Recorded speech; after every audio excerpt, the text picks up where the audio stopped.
नीरज जी, मैं शुरू आपसे कर लेती हूं।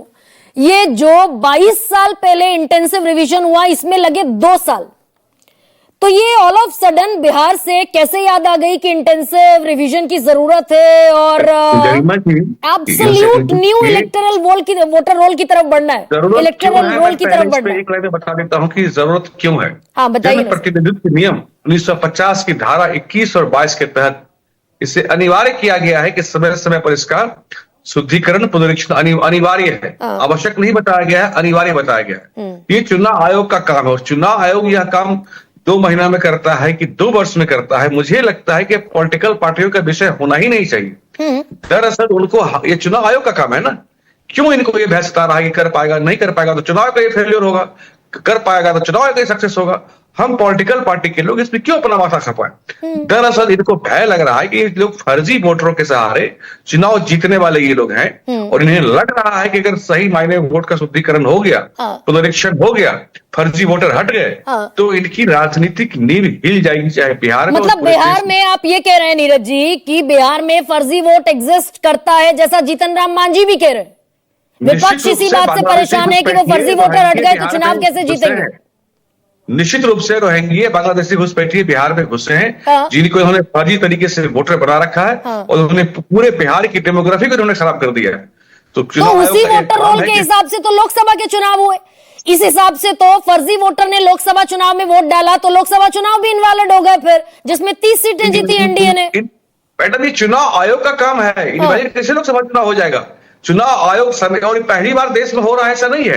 ये 10-15 बार हो चुका, 1952 से लेकर के आज तक में 10-15 बार हो चुका है। ये कोई पहली बार नहीं, 52 में हुआ है, 56 में हुआ है, 62 में हुआ है, 71 में हुआ है, 2003 में हुआ है, बहुत बार ये हुआ है। भाई क्लेम तो आप कर रहे हैं नीरज जी, क्लेम तो आप कर रहे हैं कि बिहार में फर्जी वोटर हैं, तो वो फर्जी वोटर जब फाइनल वोटर रोल बना था 2024 फरवरी के महीने में, इसका मतलब वो फर्जी वोटर तब एग्जिस्ट करते थे, लोकसभा चुनाव में उन्होंने वोट कास्ट किया।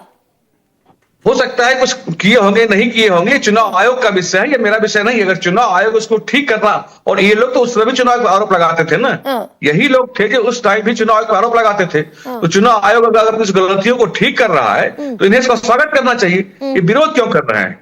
ये दरअसल कांग्रेस और राजद महागठबंधन इंडिया अलायंस की शुरू से आदत रही है। ये लोग संवैधानिक संस्थाओं के हत्या करने के लिए, उनको बदनाम करने के लिए शुरू से जाने जाते रहे। खासकर कांग्रेस का ये बड़ा पुराना इतिहास रहा है ना। नहीं, लेकिन आपने सारा गिना दिया पूरी हिस्ट्री। कांग्रेस के इतिहास पर मैं जाऊंगी जरूर, पहले मैं वर्तमान पर तो आ जाऊं।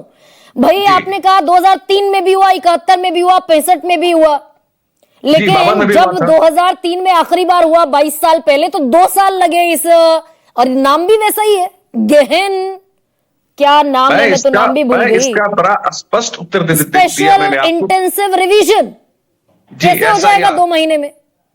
ये काम चुनाव आयोग का है, ये काम पॉलिटिकल पार्टी का नहीं है। ये प्रश्न आपको चुनाव आयोग के अधिकारियों से पूछनी चाहिए। लेकिन चुनाव अभी क्या है ना, देखिए 2003 और आज के जमाने में, मोदी जी के एरा में तकनीक के मामले में इतना आगे बढ़ चुके हैं कि जो काम पहले 1 साल में होता था उसे हम 1 महीने में पूरा कर लेते हैं। इसमें आपको पता होगा कि ऑनलाइन फॉर्म भरने की भी सुविधा है, सिर्फ ऑफलाइन नहीं हो रहा है। बीएलओ एक घर में 3-3 बार जाएंगे, ये प्रक्रिया अपनाई जाएगी।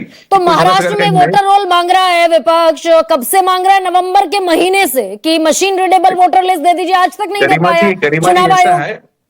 गरिमा जी, ऐसा है, तेलंगाना में जब चुनाव हुआ था तो शाम 5 बजे तक वहां वोटिंग प्रतिशत था करीब 51-52%, और शाम 6 बजे हो गया वहां 71%, और यहाँ कांग्रेस की और उनकी गठबंधन की शानदार जीत हुई।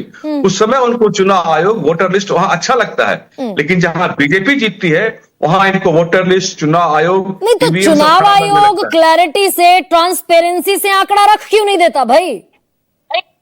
चुनाव आयोग ने तो आंकड़ा रखा है, उन्होंने समय दिया था कि 45 दिन के अंदर आप हमसे मांगिए, हम देंगे। मशीन रीडेबल फॉर्मेट में देने से मना कर दिया चुनाव आयोग ने। तब इसका जवाब तो हम चुनाव आयोग का मैं कोई प्रवक्ता नहीं यहाँ बैठा हूं, इसका जवाब, लेकिन 45 डेज चुनाव आयोग ने टाइम लिमिट किया है, और मेरे ख्याल से 45 डेज एनफ टाइम होता है। कोई प्रत्याशी को अगर लगता है, महाराष्ट्र में कितने प्रत्याशियों ने केस किया, जरा ये पूछ लीजिए ना। खाली पॉलिटिकल बयानबाजी करना बैठ करके है, बिहार में चुनाव है इसलिए नहीं, बंद हो जाएगी ना पॉलिटिकल बयानबाजी, चुनाव आयोग निकाल कर दे दे। चुनाव आयोग ने नवंबर के महीने में ये कहा था नीरज जी, नवंबर 2024 में चुनाव आयोग ने कहा था कि within a certain time period we will provide that particular electoral roll. 6 मैं महीने ये बाद भी पूछना चाह रहा हूं वो कि उपलब्ध नहीं है। महाराष्ट्र में इनके कितने प्रत्याशी ने जो जीता अथवा जो हारे, कितने लोगों ने इस पे सवाल उठाया, कोर्ट में गए, मुकदमा में गए? शायद एक भी नहीं, शायद एक भी नहीं। ये सिर्फ पॉलिटिकल बयानबाजी करना, संविधान और संविधान संस्थाओं पे भ्रम फैलाना, ये इसकी राजनीति करते हैं। यही बात तो मैं कह रहा हूं। अच्छा ठीक है इन्हें नीरज, महाराष्ट्र में कोर्ट में उठाना चाहिए था। एक सेकेंड मेरे साथ अभी